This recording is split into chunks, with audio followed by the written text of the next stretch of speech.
I think that would be a better name for the podcast. There's a lot of ways to fail. All the ways to fail. Yeah. Some of the many ways to fail. In this episode, some more ways that you might fail.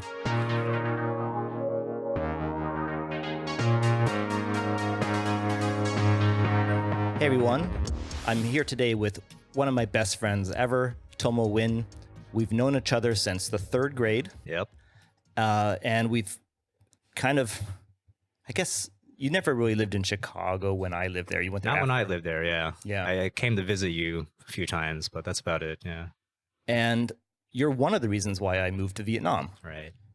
So I stopped by San Francisco on the way here, just kind of randomly, and then you had just come back. Yeah, so the first time I had ever come to Vietnam as a tourist, which was, I don't know, 10 years ago maybe? Yeah, a little over 10 years ago. That we bumped into you, and you were on your way here. Yeah, just by chance. Just by chance, and you were going to come and see if it was a place you wanted to live. 10 years later, I'm still here, so I guess it worked out. Tomo, you're an engineer, you're a musician. Yeah, my background's software engineering, right? And music's more of it's been a hobby for a while. That's right. And nowadays, it's mostly what we call techno. I don't know what you call it. I don't know what you guys call it, but we call it techno. Bloop music. Okay. It has some of that. I think it has a little bit more than that. There's a lot of different topics that we share common interests in. That's true. Futurism. Yeah. Post-humanism. Yeah. Meditation. Yep. Electronic music. Yep. Computer-related stuff. Yeah. Definitely the underground parts. Especially the underground computer art scenes. Yeah. Though you're much more on the engineering side of things. That's correct. I've always been, I was a self-taught programmer since a young age, and then, got formal training in that as well in school. Then went on to actually work for software companies. So, yeah, you can say for sure that that is my background. I'm going to go out there and say, in the context of Vietnam, you're also an entrepreneur. That's correct. I did start a business before coming here, and actually, before coming to Vietnam, I did work at a startup that was growing, so I got some experience there. But after coming here, I did start a few different software businesses, mostly web-based. So most of my time here in Vietnam has been kind of spent starting businesses, growing businesses, getting experience. Yeah. What's kept you here for 10 years? It's a good question. I mean, I think people come to Vietnam for different reasons. Some people come here because of a job. I mean, like you came here not until you had a job, right? Me, I just came here on my own. No plan as far as what kind of work I was going to do when I came. So yeah, I mean, talking about other people, they have their own reasons, and they stay for their own reasons. I came here completely on my own. I didn't have whatever. It wasn't a job or a company that sent me here. It wasn't the family that actually my family didn't want me to come here at all. So I had to kind of fight against their wishes to kind of do this thing where I left the U.S. and just went and lived in a foreign country. And then I guess over time, the reasons that I continue to stay here have evolved. But in the beginning, it was just, I quickly fell in love with the lifestyle. I felt very comfortable here for the first time. Whereas in the past, I think I, like many other Americans, kind of just, maybe most people in the world, you're born somewhere, you grow up somewhere, you live there. Later on, you might get a job and move somewhere else, and you might hop from city to city just based purely on that reason alone. Just whether there's a company there that wants you to live there.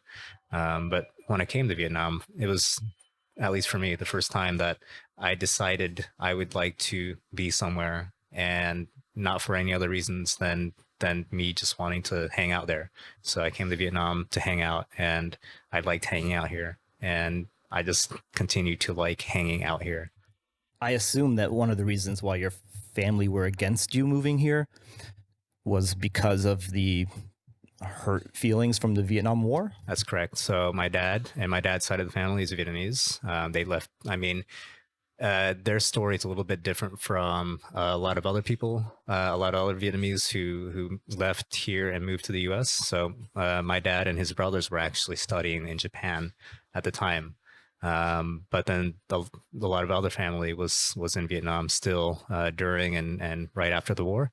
So of course they were here in the South. They were part of the whatever the class of people that probably were better off in the older regime, and then in the new regime, things weren't so good. So for many reasons, a lot of my dad's family found found a way to leave Vietnam, and they probably left when they left. They had a certain animosity towards the country or the people that were in charge when they were leaving.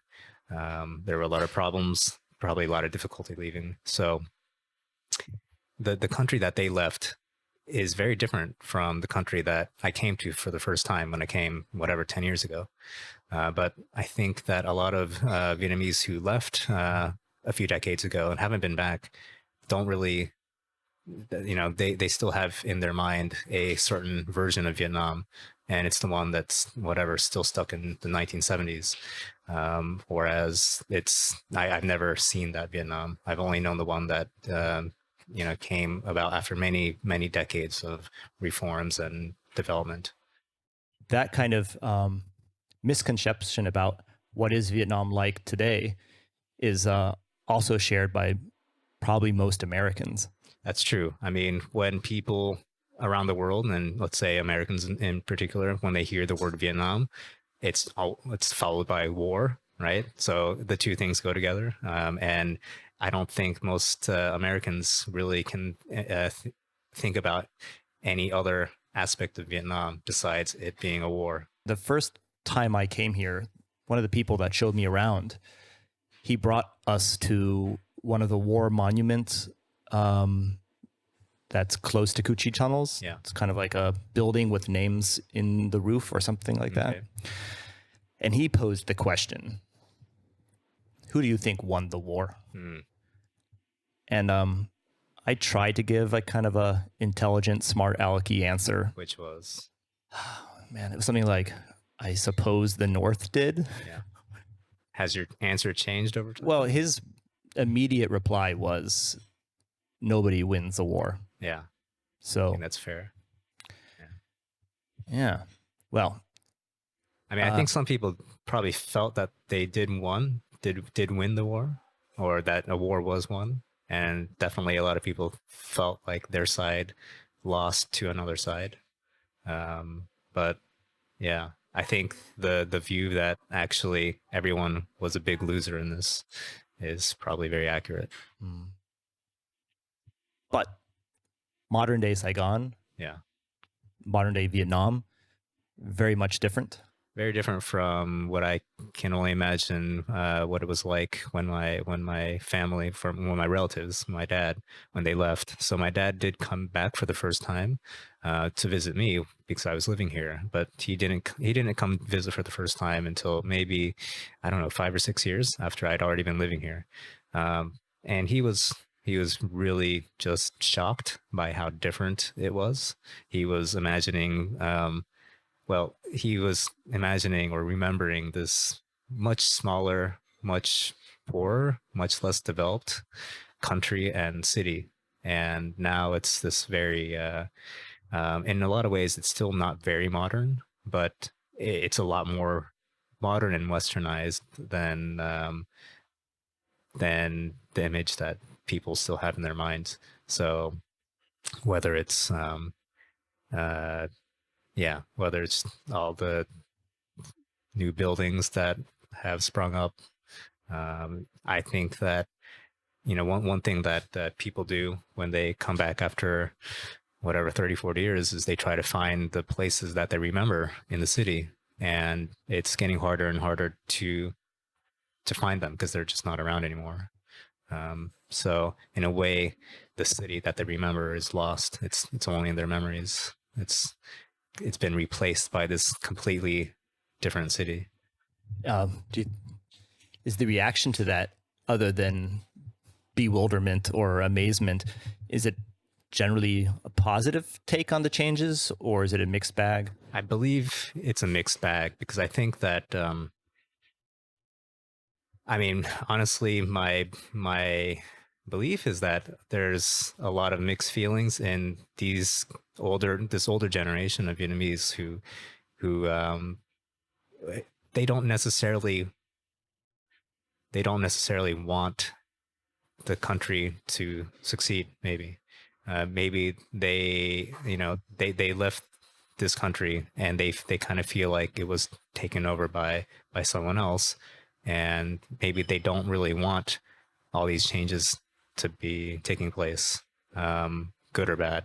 But at the same time, they're still Vietnamese people, and they still feel a sense of connection with Vietnamese people. So of course they want things to get better for their people, the people that they share this connection with. But maybe they don't, for all these years they've had this bad image about you know what happened after they left, and probably they're shocked because it's so different from what they were imagining what it would be like. They were kind of thinking like it would still be really bad, and it turns out that actually, in a lot of ways, just everyone's kind of moved on. Um, it's really, I mean, the city and the country as a whole is really just all young people who were born after the war or well after the war. So it's, the country and the population itself has also just been completely replaced by new people.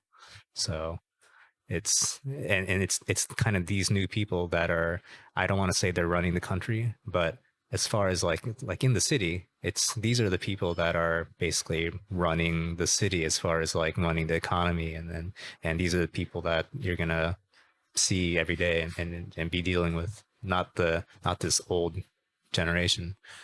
You've been really involved with the startup scene, I think.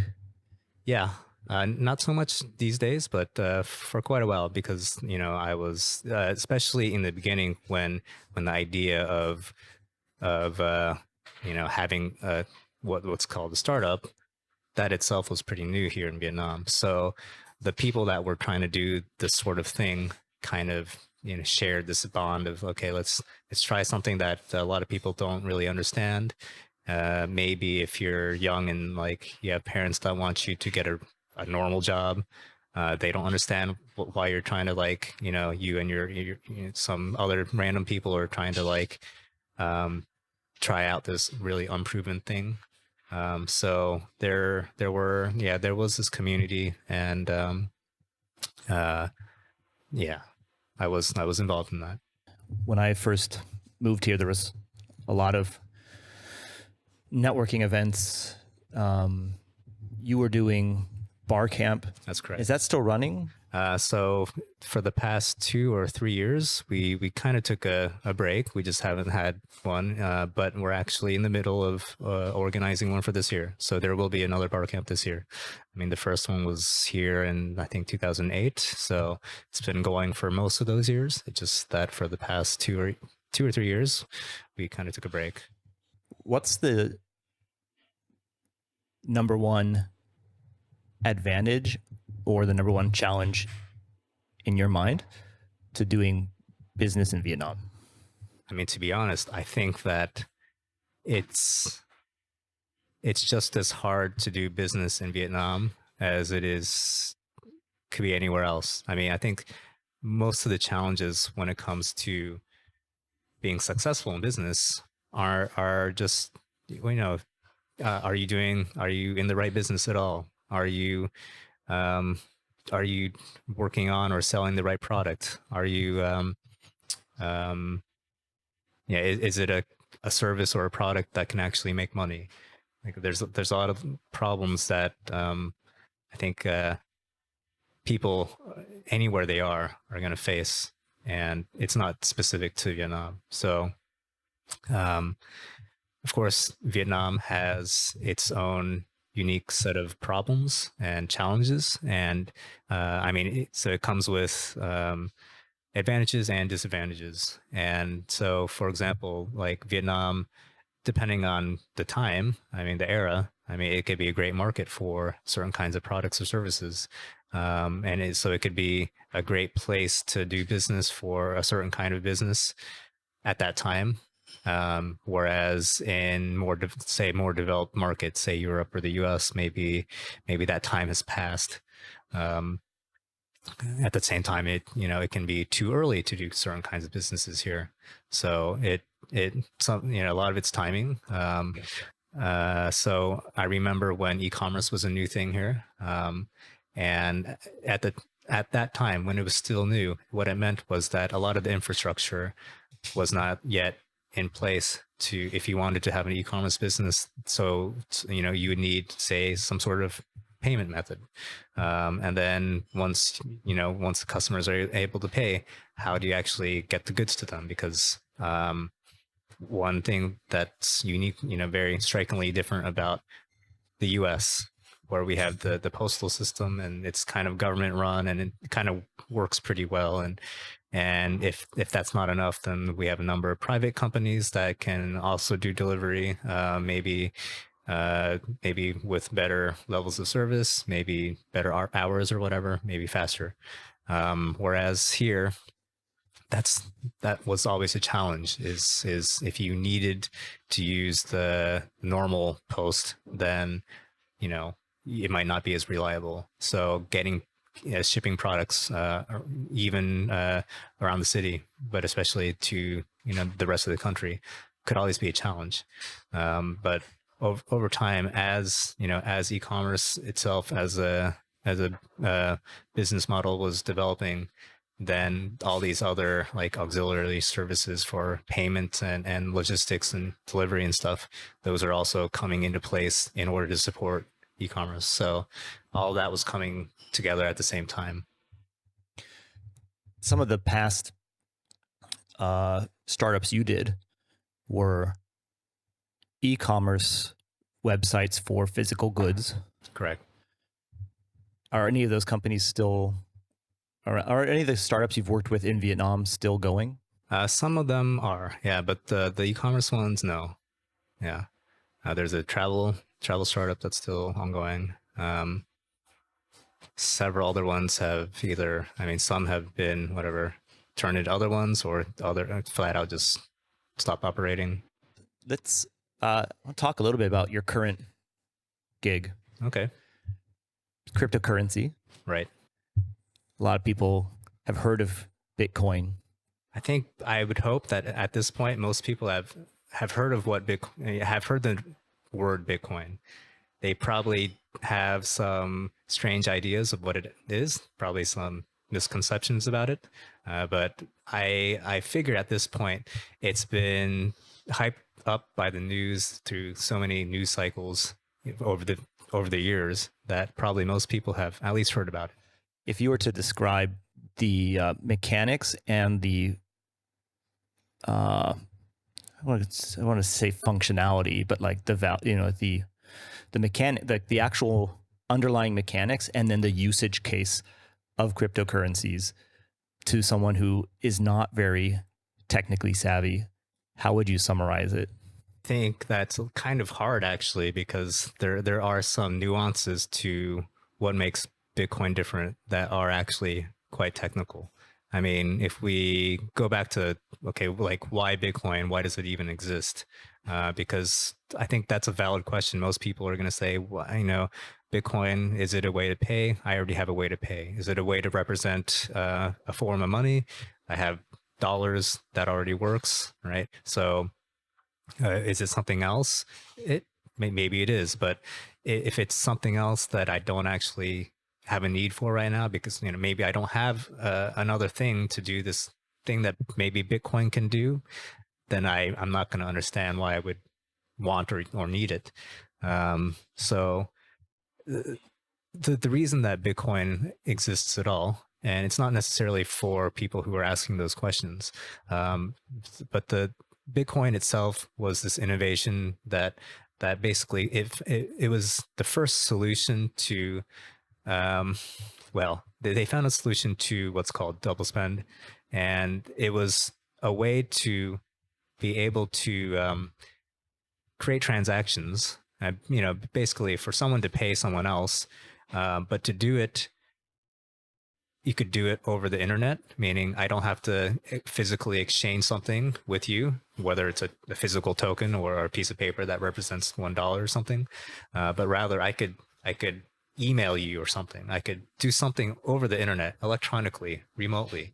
I could send you money over the internet. And so for one, since it's electronic, it's digital. So, one problem, or one nice thing actually about digital products is that you can just create copies of them, infinitely at the same cost. It doesn't cost you anything to make a copy of a digital product. So if you have, if I have a piece of music and you want to have a copy of it, you can make a copy. It doesn't take my copy away from me, right? So, and that's the same for other kinds of files, movies, documents, whatever. But when it comes to money, like we don't want money to work that way, right? We don't necessarily want that every time I spend some money, I keep my money and then you have more money, and then just over time, like all that means is that the amount of money in the world just keeps increasing forever and forever, and that is inflation. And so that's one thing that, in some ways you might think, well, that's nice, we all just get richer, but actually no, we all just get poorer because the money that we do have just becomes less valuable. So I mean, that's why inflation is bad. So back to Bitcoin. What it was the first solution for having a way for me to send you money over the internet, but without relying on some third party in the middle to kind of verify that, or to say that, yeah, that's, I really do have the money, and that now I don't have it, and instead you have it. So for the first time, so without a PayPal, without a bank website or something, you could just, using this decentralized network, people could send money around anonymously, remotely, and very importantly was that there was a way that it would only be spent one time. So I could, it was very hard in the past to prevent this problem where we couldn't be sure that so I have to prove that I have the money, I have the funds now, and then when I spend it, it has to be that I can no longer spend the same money again and again. So now with Bitcoin, we have a way to do this, and it doesn't rely on it doesn't rely on a company or one person or a government or something like that to basically just say, all right, that's good, and that's bad. So what role is the company that you're with now, what role do they fill in this kind of crypto ecosystem? Okay, so the company Bitcoin Vietnam basically offers a handful of different services, and they all kind of use Bitcoin or use crypto to offer these services. So for example, one would be remittances, where people are working overseas, they're working overseas, so they're in a foreign country, and generally it's kind of easy to use money and send money around in one country. So if you're in the same country as the other person, then it's a lot easier to use money. But when it comes to cross-border transactions, that's where usually the people that design these financial systems, they don't really make that easy, and they didn't really have that in mind. They weren't really planning for people to be working in other countries so much. So that's one problem that we can solve by using this kind of other payment system, which is Bitcoin or crypto. And so another could be just payments in general, where you might have an online store, or it could be an offline store, and you might want to accept payment by multiple payment methods. So not just credit cards or cash. or, for online payments, you can't take cash, right? I mean, unless you do the financial part offline, which is something that is actually quite common here in Vietnam because it's really the only option, or one of the options that people. That's one of the only options that a lot of people have is paying by cash. So it's nice if, well, first of all, Bitcoin solved this problem where, I mean, it was one solution to the problem where, especially if you didn't have another solution, like if you couldn't use PayPal because PayPal doesn't let you use it in your country. If you can't sign up for a credit card, especially because, well, it's hard to get credit in your country. And even getting a bank account and then getting a debit card, that can even be hard. So a lot of people, well, they don't even use banks. So if they can get access to Bitcoin or something like that, then then they can send that around easily. They can spend it if they want to, but that means that there needs to be a place where they can spend it, and that's still a problem because there's a lot of people who might own some Bitcoin or some other crypto, but they don't they don't really spend it.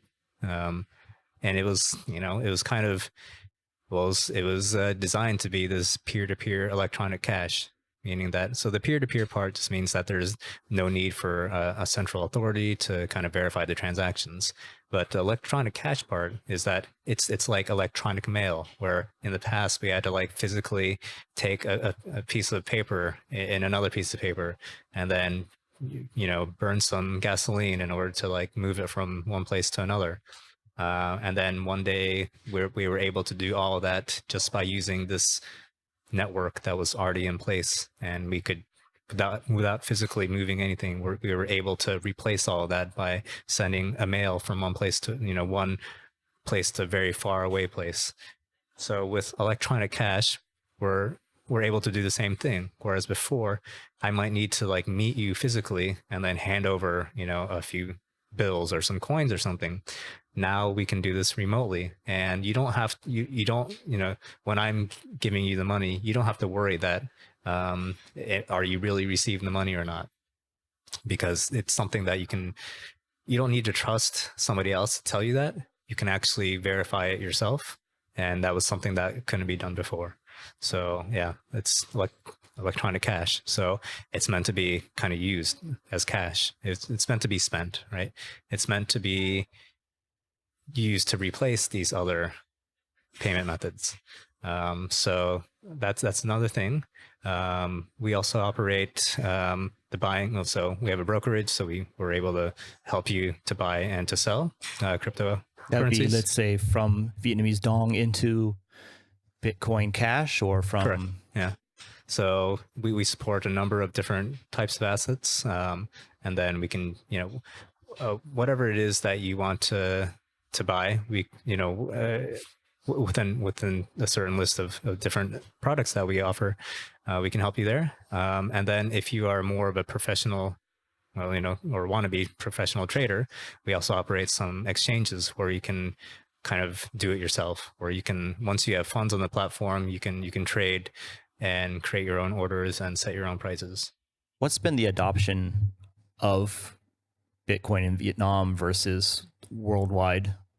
So one thing that's really lacking in Vietnam is that, for the most part, except for some gimmicky things, you really cannot spend Bitcoin anywhere. Nobody really accepts crypto as payment in the country, and there are various reasons, and one of them is that it's in a very gray legal area where I think a lot of businesses probably have decided that they don't want to take any risks and accept Bitcoin, because accepting it and using it as payment might be in this legal gray area that might get them into trouble. So it's probably safer if they don't use it for payment. Because there was a time where it was commonplace to accept US dollars at stores. Correct. And then the government cracked down on that. Yeah. So there was a time when inflation was very high in the country, and that also meant that so the exchange rate, I mean the local currency, the VND, was basically constantly getting weaker compared to the dollar. Inflation was high. Banks, and this was probably from the central bank, but banks were offering very high interest rates for people to deposit into VND. And so all of this was with people not really having much faith in the local currency, as you know, they never really did. And instead they would fall back onto safer instruments like the US dollar, perhaps even like the euro, but also gold. So gold has always been like this safe haven asset that people, when people have, even whether it's a lot of money or a little money, if they have some savings, they might not want to put it into the bank. They might not trust banks. And so they're kind of used to banking themselves, whether it's putting cash under the mattress, whether it's buying gold and also putting that under the mattress. People were used to having their extra money in. So it wasn't like in more developed countries where people might invest in the stock market and watch those investments increase over time. Rather, people here, I mean, some people might buy real estate, but I think everyone would be buying gold. And then if they also wanted to save, it would be gold or dollars. So you'd see a lot of large transactions, like real estate transactions, at that time, a couple of years ago, until a couple of years ago. The home price might be priced in gold rather than, or it could be priced in dollars. But yeah, at some point, you know, they kind of shut that down. So you don't see that as much anymore. And if it's illegal for shops to be listing prices in dollars and even accepting dollars for goods, would it then also mean that it would be illegal to list?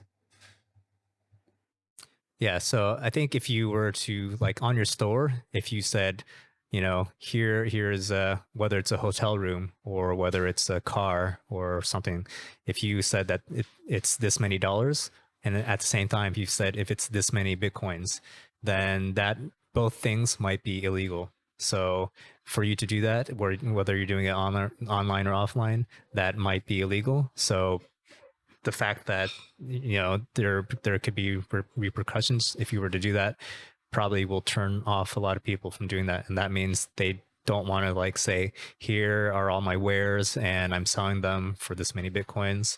And then even if they wanted to accept Bitcoin as payment, even though they're pricing things in VND, that's probably okay. But I think most businesses probably just think maybe it's not worth the hassle right now. There's this weird thing with cryptocurrencies where the places that I know of where you can actually spend it, you're really paying the price of the local currency, and then it just withdraws at the current exchange rate from your, let's say, Bitcoin Cash savings. That's right. Right. Yeah. It's not like things are not priced in Bitcoins typically. Yeah. Basically, the price in Bitcoin will fluctuate every minute. Right. So basically, and this is something we have to deal with, because, to be honest, no store, no business owner, they don't really want to say that, okay, you know, this chair we're going to sell for 1 Ethereum, and this table we're going to sell for, you know, whatever, 0.1 Bitcoin. Instead, they say they have a price in mind, but it's going to be in dollars or whatever. They're going to say, this chair I want to sell for $200, and this table for whatever many dollars, or VND. They don't care what the price, the exchange rate is. They just want to make sure, as a business, that, because they probably paid a certain price or cost to make that good, and it doesn't help them if the asset that they receive when they sell it, if it goes down in value, right? They want to make sure that they have enough to cover the cost. So whatever it costs to make that chair, they need to make sure that they can recoup that cost. And they didn't pay for the production of the chair in Bitcoin. Right. So they say they paid it in dollars. They need to make sure that they're getting enough dollars in to pay for that chair, and then do that again and again. Is there any time in the next 10 years where you can imagine large parts of economies or productions end up being priced in some kind of cryptocurrency, and it's not always being converted to the current exchange rate of dollars? So there's actually a way to do that already, and they're called stable coins. So a stable coin is in a way it's a cryptocurrency. It's a token. It's still one of these crypto things, but however they do it, basically their value remains stable. So the name, and in general, most of these that exist now, they peg their value to the US dollar, meaning that one of these stablecoin tokens or coins should always have the value of $1 US. Sometimes the value can fluctuate, and in general, that's not really supposed to happen. I mean, the tiny amount of fluctuation is to be expected, but in general, the whole idea is that you're not investing in a stable coin expecting to make money from it. You're not expecting the value to go up. At the same time, you're not expecting the value to go down. So if you want to have something that will kind of guaranteed keep its value, then you might convert from Bitcoin into this stable coin, and then as a merchant, you can receive these stable coins and not really be too concerned or as concerned that the value is going to fluctuate. You can basically expect that, an hour, a day, a week later, it's going to be the same amount that you receive. As if you receive $100 worth of these tokens today, that you can sell them for $100 in a week. So what do you think would be more common as like a transactional flow? Let's say you're selling physical goods either through an online shop or a brick and mortar shop, and your customers are paying with some kind of cryptocurrency, right? Here are the potential options. One, like they pay with Bitcoin Cash and you receive it in a Bitcoin Cash wallet. Two, they pay with Bitcoin Cash and you receive it in a US dollar account. Or three, they pay with Bitcoin Cash and you receive it in a stable coin. Probably no merchant wants to receive Bitcoin Cash or Bitcoin or Ethereum or whatever because they're not speculators, they're not gamblers, they're not in the business of buying these assets, crypto assets, and hoping that the value goes up so that they can sell it later. That's a completely different business, not the one that they're in. They need to make sure that they can survive as a business and keep on paying for their operational costs, and they need dollars or whatever to do that. So it would, you can imagine it would have to be one of these other two options. I mean, it doesn't have to be, because there are other ways where you can kind of hedge the risk of the value of whatever you're holding, that it fluctuates. But, it's quite simple if you just are receiving, whether at the end of the day, if in your account you're receiving US dollars or dollar pegged stable coin. And so those two options are pretty similar. But I guess one advantage of receiving stable coins instead of actual dollars is that, to be honest, when you're in the crypto financial system, it's compared to the traditional financial system, it's a lot easier to move money around. So if you can get the money into that system first, then if you need to send it to suppliers or whatever, I mean, assuming that they're also tied into the crypto financial system, then it's a lot easier to do that. But if you're, here in Vietnam, where you might be selling products to people around the world, and you might be dealing with, you might be having to import things from around the world as well. So you need to be paying for suppliers that are in other countries. If you're able to do that through the crypto system rather than the traditional system, it's a lot easier. So in that way, it can be an advantage to have money that is in that system rather than taking it out into the traditional system and then relying on banks to do the bank transfers. So that could be an advantage. What kind of which countries, if any, are looking into moving their fiat currency to a cryptocurrency? I think in general, no country, no central bank wants to lose the power of fiat. Nobody. I mean, right now, a central bank has a special power that is given to them by by the law, and they can do it and nobody else can. They can print money, nobody else can. And if for example, in the case of Vietnam, the threat of dollarization is a threat to the central bank and its ability to have some sort of control over the economy.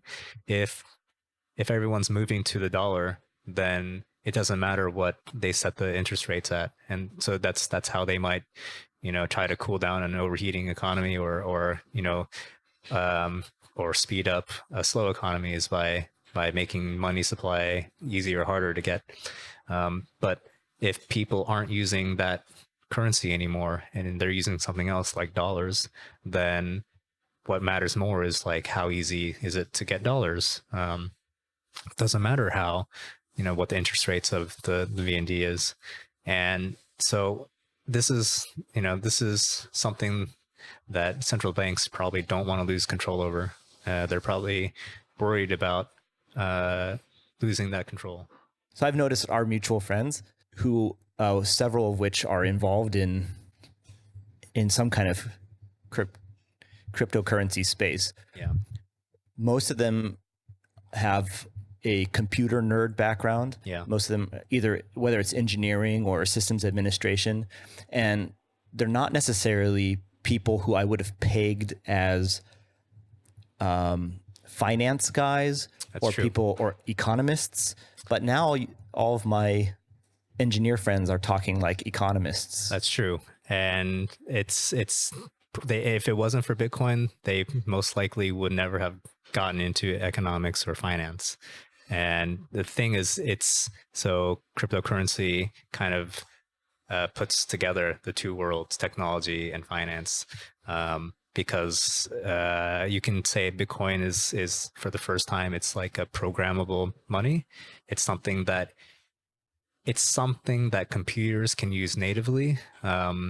It's something that the internet can use natively, rather than only certain people. I mean, you can finally use it. I mean, you could maybe have digital payments before, but it was always using some company or some third party to help you do it. Whereas now, like Bitcoin was the first payment system, first money system that was kind of native to the internet, the same way that all these other protocols, so web, email, file transfer, these are protocols, and they're just part of the internet, right? They are what the internet, when you describe how to build an internet, these are just parts of it now. And then until Bitcoin, we were missing internet money. And now we have it. We have finally a protocol for money on the internet, the same way as we always had a protocol for mail on the internet. So that's probably why people who had a technical background, but maybe weren't interested in finance, but they could see that, okay, now money is just another technology. It's just another part of the internet. And since they were already quite familiar with the internet, and maybe their lives were basically just based around the internet, then this this is just now a new part of their lives. Is there any part of a software engineer's mindset that is particularly resonates with stock trading or economics, not the technical specifics of cryptocurrency, but just these larger, oh, this one's increasing in value over time, or, you know, hedging the values of hedging your bets. I mean, is there anything in there that you think engineers have an advantage with, or is it just kind of? I don't think so. Not necessarily. No. All right. I think it's just that, you know, once someone who's an engineer who previously wasn't interested in finance, once they, you know, go down the Bitcoin path, then over time they find all these other things that are also useful for, you know, going further down the path. Right now, as we're recording this, the Movement Festival is happening. It's probably just ended. Yeah. Just ending. Yeah. And you've been going there the last few years. You're not there this year. I'm not there this year. I don't remember. So back when I used to live near Detroit, I did go, you know, a few times. But after moving to Vietnam, it's been more of like you know, a pilgrimage back to the, you know, the Mecca of techno. So I have been going there year after year. I'm not there this year. And I kind of regret it now that I see all the posts from people, not people I know, but just seeing people post about their experiences at the festival this year. And it seems like it was a lot of fun. I think Orbital was there. Yeah. How does that festival compare to like the Raves we went to as kids, and to the one in Fukuoka? So in a way it's an extension of those raves that we went to in the 90s, all around the Midwest, right? And so obviously Detroit was a big part of that scene, and we were going to Detroit as well. I mean, it's probably the closest thing that you can find to that kind of experience in this age. Even if it's happening for the most part in the daytime. So it's, instead of being very dark, it can be very sunny. Although there's also, so what they have there is this underground stage, which is not only showcasing underground music, but it's literally underground. So it's always dark there. So you can kind of still replicate that feeling of being in a dark warehouse in the middle of the night by going to the underground stage. So but in general, that the whole weekend, whether it's at the actual festival, which is actually it's in like a public park of the city, right on the riverfront, and then throughout the festival, and then after it closes at midnight, then there are all these like after hours parties happening all over the city. So again, those are, again, they can, because they can be whether they're happening at like just a normal club, or whether they're being organized at some kind of pop-up space that's usually not like a clubbing space, but has been taken over in order to do some sort of after hours event. So those events can also be like kind of like the parties that we would have gone to in the 90s.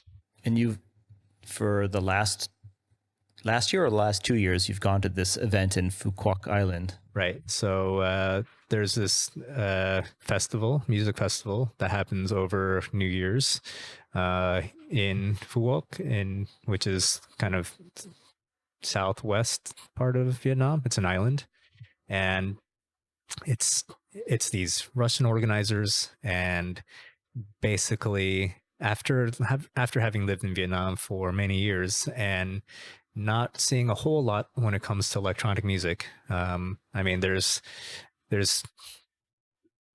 DJs coming here and there, but overall it's a very, very tiny scene, and I guess not a whole lot of local demand yet for good electronic music. But it's these Russians who just love to party and know all these other Russians that just love to party. Are they based here in Vietnam, or they just import themselves for the party? I think they import themselves for the most part. I think they import themselves en masse for this festival. And I mean, they import themselves and import a lot of other things. And most importantly, they're importing really the top electronic music talent from all around the world. And I mean, it's really for that 10 days, it's probably the best music festival happening anywhere in the world at that time. And it's happening. It's really shocking that it's happening right here in Vietnam. So you went once or twice to that? I went twice. Yeah. Are you going to go again this year? Undecided. I haven't bought tickets yet. I mean, the tickets for episode are already on sale. You might even be able to still get early bird tickets now, and then the prices go up throughout the year. I haven't bought. Last year I would have already, but this year I haven't yet. Yeah, I might go, but I think this year I'm just going to wait a little bit more to see the lineup. As somebody who's as into electronic music as you are, you don't go out to listen to music very often. That's true. Sometimes I do make an effort to go out, and unlike other people who are probably going out that night, who are just trying to have some fun, I might be going out just to make sure that I'm still kind of like not so much in the loop, but at least like I can still remember what that hearing that music in that environment sounds like, so that I can, if I'm going to be writing music later, then I can have that in mind. Whereas if you're only like listening to music in your headphones, I think you're just going to end up writing a different kind of music. Whereas if you've been experiencing it firsthand as something very loud that's going through your body, then it's just very different from headphones. Music that is written with the express intention that it will be DJ'd oftentimes has a different song structure than music that's written with the intention that you're going to listen to that track. Yeah, that's true. If you're just writing music and it's never going to be DJ'd, then you can follow whatever structure that you want. It can be very long, and it can have parts that are whatever. Well, for one, you don't have to be at the same tempo throughout. But if you do that for something that you want someone to DJ, and the tempo is changing and maybe doing it unexpectedly, then you're really going to throw the DJ off, and you're going to cause some train wrecks. So yeah, if you're writing music with the, of course it should be enjoyable to listen to no matter what. But if you're going to be part of this whole DJ scene, and you want DJs to pick up your track and then play it out, then it's got to fit into something that they can mix together with other songs. So that means that it's got to, at least parts of it have to follow a certain kind of song structure. Yeah. So when we first started writing music, you were listening to a lot of drum and bass, and the music you were writing was drum and bass. Now it seems that you're listening to techno and writing techno. That's true. I mean, in the 90s, drum and bass was still very, very new and innovative. And to me, at least, it seemed like it was evolving very quickly. And so it was very exciting. Now I think that as a global movement, it's also kind of died down. Yeah. Maybe, yeah. Maybe techno was not quite as exciting as far as what was happening, as far as the changes happening throughout those years. But anyways, it still kind of stayed very, I don't want to say mainstream because it's not, but it's still kind of a mainstream as far as club music goes around the world. It's still going to be people in clubs in all the major cities around the world still listening to techno today. Though mostly they're techno or playing house. EDM, right? That's a completely different scene. Yeah. That's all I can say. It's just a completely different scene, and it's if just you go not out even to the same. a typical bar or a typical nightclub, it's probably going to be something pop, some kind of pop music. All this stuff is just completely different world. I guess I'm talking about this kind of global, at least in a lot of the major cities around the world. There's this kind of global circuit of whether you call it underground because it's not pop, and this kind of underground music that you would hear at clubs. And you have these DJs from these cities, not the same ones, but around the world, that are just traveling along the circuit and going to these famous clubs in the different cities. And it's one kind of big global scene, but it is separate from whatever pop or EDM or whatever. It's a separate world, and it's not just specific to any one city. It's not just Berlin. It's not just Detroit. It is happening everywhere. I think right now I'm going to play one of your songs a little bit, a piece of one of your songs. All right. We can just kind of pretend that we're listening to it. It'll be on in the background. Kind of start getting louder.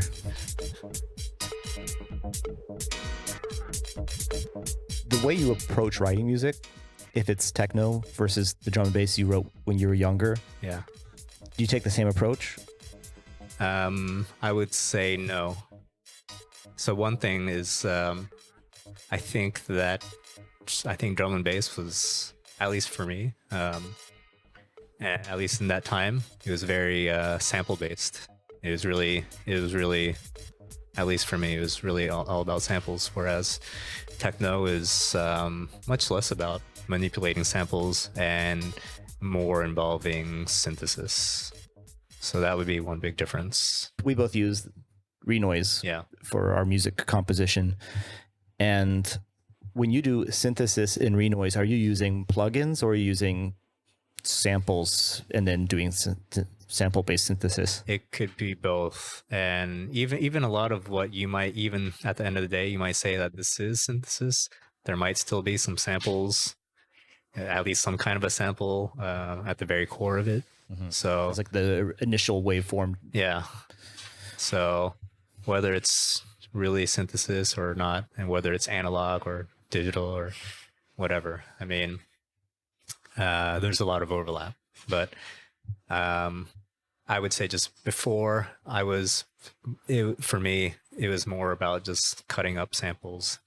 And now it's less of that. Yeah.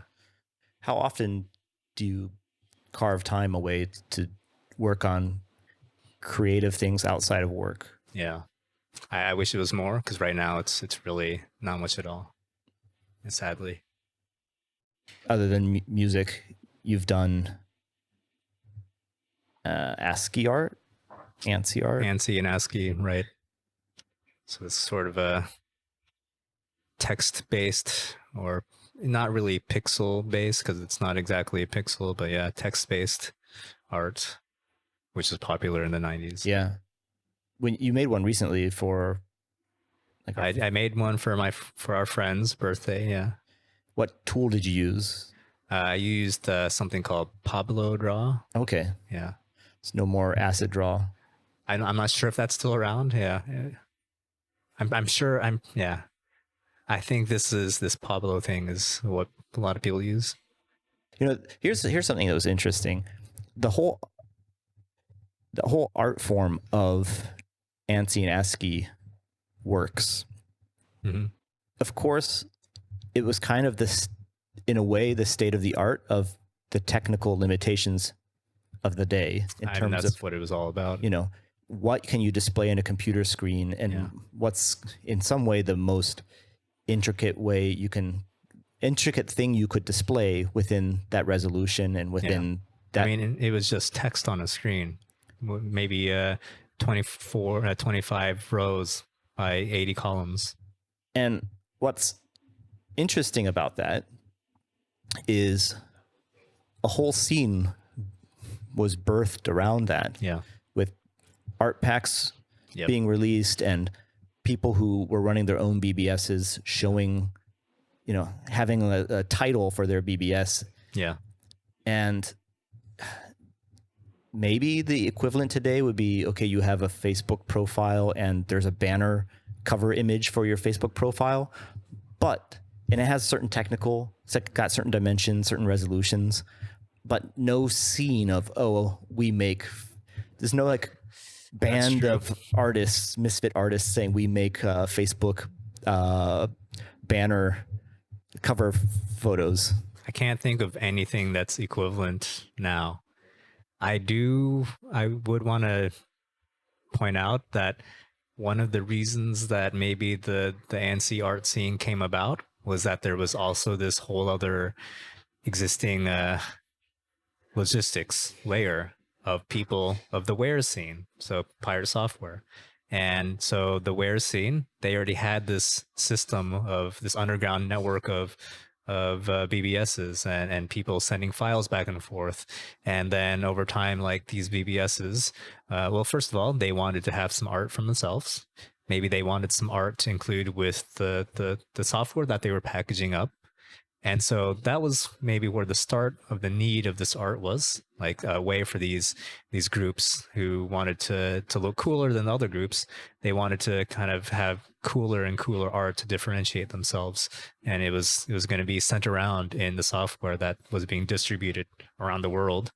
And then it was also going to be displayed prominently on these very elite and very prestigious underground BBSs that people were connecting to, so they would see this art. So, for that reason, they also wanted to have really, really cool looking art.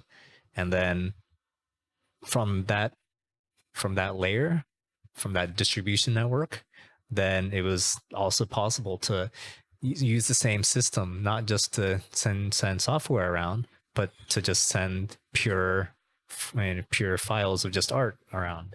So maybe if it wasn't for that kind of existing underground network of software pirates, then this new layer on top where people were just making art for the sake of art, that may have never come about. Now we have such vastly larger potential audiences. The distribution systems are so much more robust and speedy. Yeah. But at least from this armchair, it feels like there's no vitality. I might be really wrong,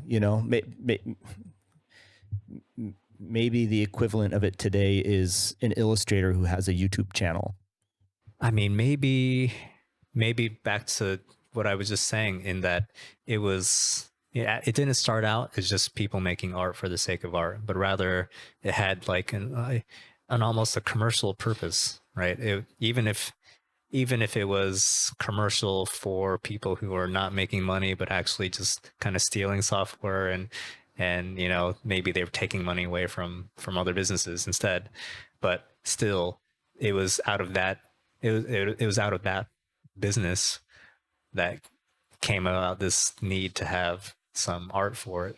Some kind of parallels there, though, to underground dance parties. And you're like you're in a building that isn't up to code for this kind of venue, and you don't have a permit or a license to be hosting a party, and still you're doing it. And I don't know where other people were in the world when they were doing Ansi art or whatever. But one thing that's interesting is we were in Columbus, Ohio, which was kind of considered a boring place. Yeah. And when you're living in a kind of boring but comfortable suburban environment, you go out of your way to seek stuff that is edgy. Yeah.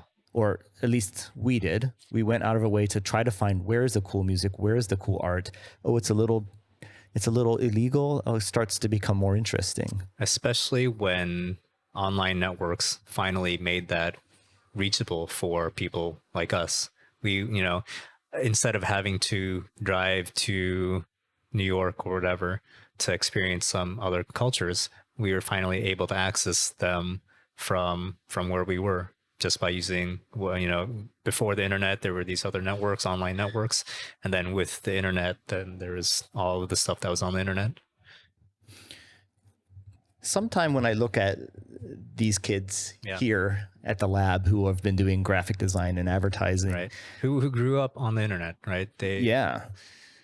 In some ways, there's a parallel to their pursuit of trying to have a great Instagram or a great Behance profile of their art and get recognized and get a job. There's a certain hunger there and a certain commercial interest there, which I think has a parallel to like when we were kids, but it could. I mean, it's less underground, but I don't know if these I don't kind of call them kids. It's not exactly fair, but these kids seems passionate about their craft and always trying to improve. Okay. Which is, I mean, that's kind of this like vitality that communities of artists, whether you're dispersed online or if you're in one roof here, you can kind of create this part of it's competition too. You want your track or your art to be a little bit cooler than the next person's, and then you see that they one-upped you and now you're motivated to improve your skill. Yeah. And when you remove yourself from that competitive environment, which in some ways I felt I have done recently, I don't know, it can be sad. It can be a sad thing. There's something interesting about being surrounded by people who are inspiring you and then you wanting to contribute to the conversation of that art. Yeah. Especially when you're younger. And then like in our case, especially not only were we young, but we were in a not so stimulating environment. I mean, Columbus, Ohio, quite normal. I mean, just kind of not just normal, but just not a whole lot of flavor or uniqueness or a lot of like, it wasn't like the center of culture where things were happening. Things were always happening in all these other cities. And then, maybe over a long period of time, things would trickle to the markets like Columbus. But we, if you wanted to be more up to date on what was happening around the country, then you would have to make an effort to go out and find that, or also talk to the few other people that were around you in the city who might have already done that and already kind of like said, okay, over up north in Detroit, they've got this new thing going on. It's called Techno, or whatever. Like there were things happening, and it could be within a driving distance of the city. But it wasn't feasible for you personally to go drive around the country to spot all the new trends happening. You would have to get some help. And of course, with the internet, it became like a lot easier to do that. This is going to be really postmodern in that, self-referential.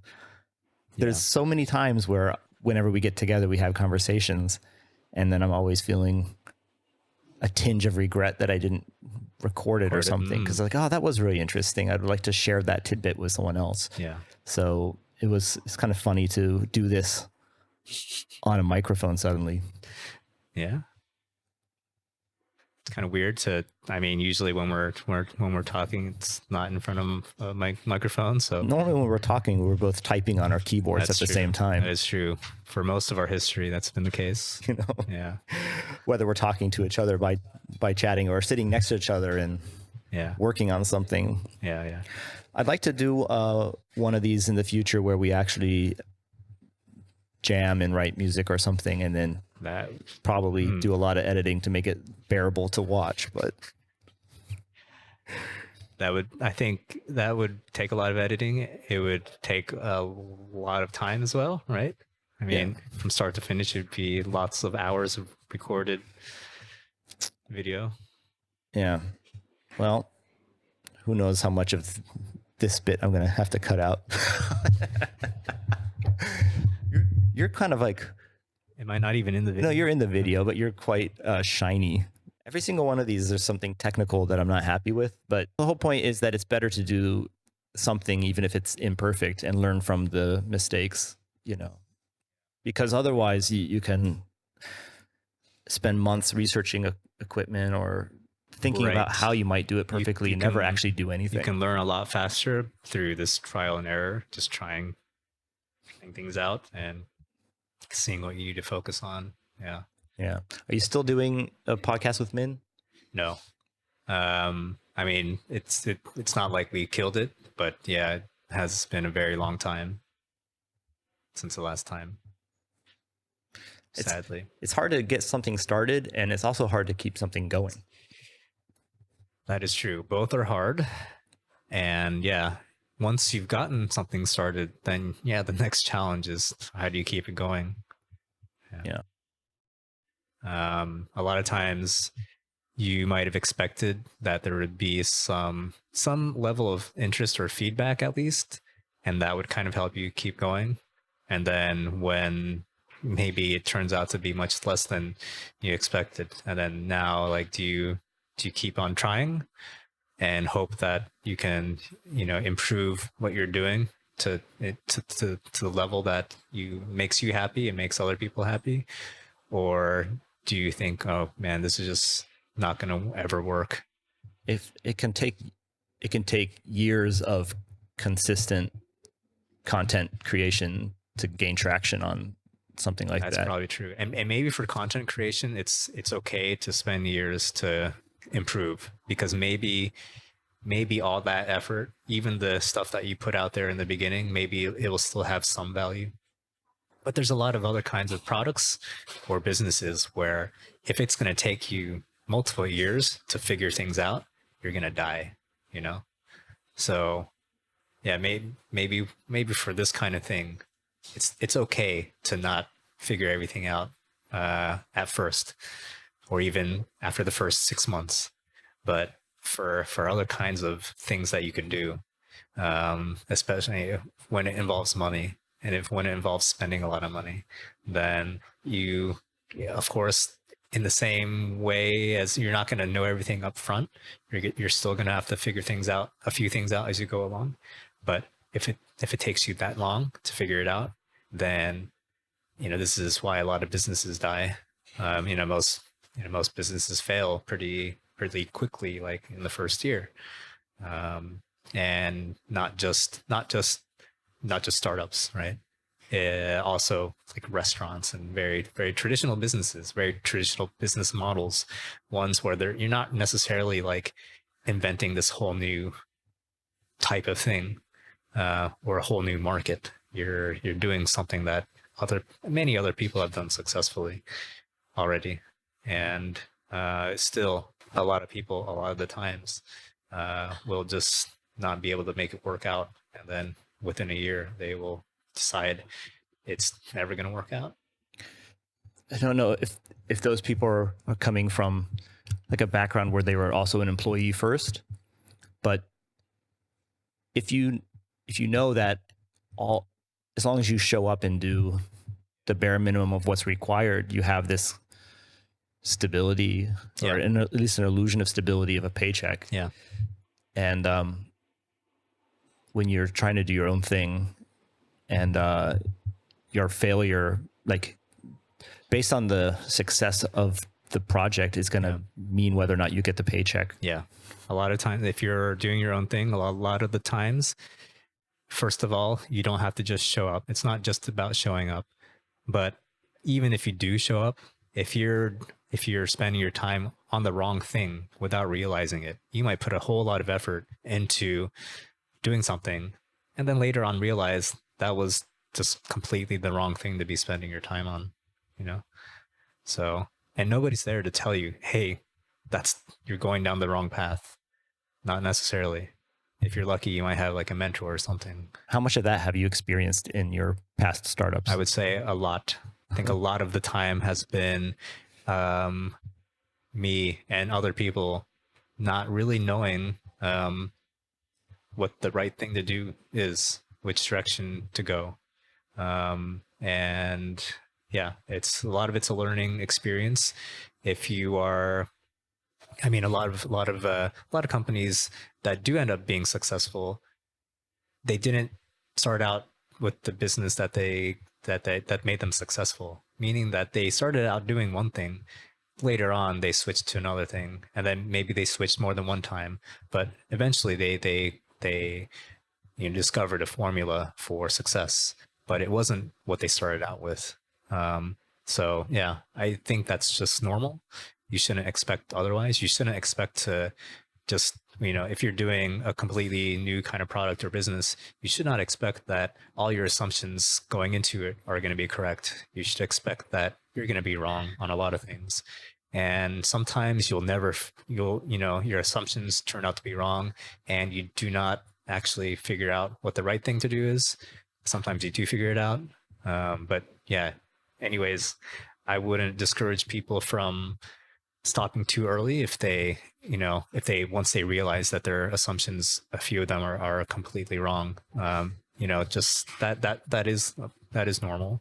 But if you don't quickly enough figure out what the right things are, then you're just gonna burn through all your cash. How do you know when it's best to pivot versus best to throw in the towel? I don't know if I can tell you what the right heuristic for that is. Because maybe it's a function of how much money you're burning. So how much time you have left before you've spent all the money that you had allocated for this endeavor. But you shouldn't expect this, and you shouldn't expect that it's going to be 3 years. I mean, maybe there's certain kinds of things, like maybe like drug research is this kind of thing where it's going to take years for the trials to get the results that they would need, and then to get FDA approval and so on. But if you're just making an app or something, or a game, then I think if you're thinking that you're going to just be on one path for 3 years without ever deviating, without ever getting feedback to tell you whether you're on the right path or not, then yeah, 3 years, that's too long. 1 year, maybe too long, maybe just the right amount of time. I don't know. Do you subscribe to the lean startup philosophy? Yeah, I would say so. Yeah. I spent 2 years doing motorbike jackets without releasing any of them. So yeah. I feel a little weird in that, I feel like you're shining a light on what not to do. I'm not shining a light on you specifically. It's on me, because I think we're all guilty of this. We're all guilty probably of, for many reasons, not getting feedback early enough, whether we're afraid of getting bad feedback, negative feedback. Like there's a saying where if you don't feel embarrassed by the first version of your product, then you've probably spent too long developing it. Right? It's interesting. Yeah, I've always been more from the other. I've always kind of taken things from the other perspective, which is you only have one time to make a first impression. Yeah, that's also true. But maybe both things are true. Both sayings are true. But there's risks to both. Meaning, like, if you can screw up a first impression, and that could doom your business. But you could also wait too long to get that first impression, and that could also doom your business. There's a lot of ways to fail. There's a lot of ways to fail. I think that would be a better name for the podcast. There's a lot of ways to fail. All the ways to fail. Yeah. Some of the many ways to fail. In this episode, some more ways that you might fail. Tomo, thanks for joining me here today. Yeah, no problem. There'll be a link to your SoundCloud account. Okay. Down in the description here. Yeah, I think my SoundCloud username is Tomo Saigon. Tomo Saigon. Yeah. TOMO space or no space, all one word. TOMO SAIGON. Yeah, that's generally kind of my username on the internet. Tomo Saigon. Yeah. Right. Thanks for joining us today. Sure. Thanks, everyone. See you next time. And please, if you're watching, hit that subscribe button. I need more than 5. I need more than 5.